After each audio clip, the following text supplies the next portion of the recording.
This is in response to lesson 42 on an active buzzer.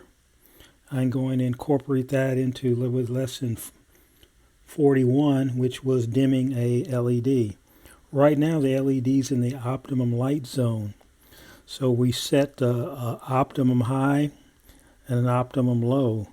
And if it's within that zone, we don't have a buzzer.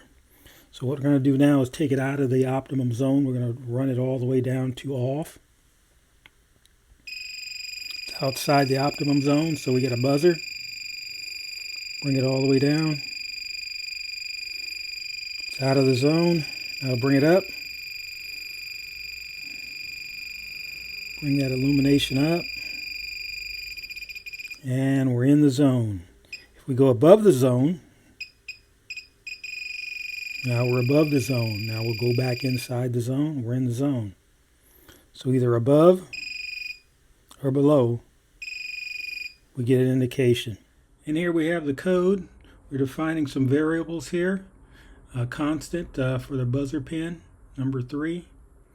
And we go into the setup, serial begin, pin mode for the digital write. The analog write doesn't require an output pin mode before the analog write, so that's why that's not there. We go into the loop. We declare some more variables. Then we go into the function that sets our LED brightness. We have 3 parameters. We were setting it pot pin, LED pin, write val, and we're going to return write val also, and that value is going to go into our buzzer handler. We have the elliptic operator here, the 3 dots. That's going to set our lower range, 0 to 118. Elliptic operator is going to set our high range from 200 to 255. Remember the 3 dots. Then we're going to break out of that. Either one of those are true. And the last default is do nothing and break out. Then we have our functions, the buzzer function. We use an array. We've got 2 elements in the array that gives us the ability to change the tone. And these are different ones I tried. This one has 3 iterations. Then you may have to make sure you have to change this 2 to a 3 or whatever number.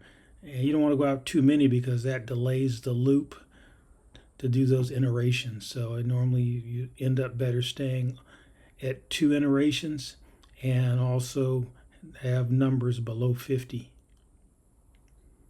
Then from our lesson 40 or 41, this is the brightness using the exponential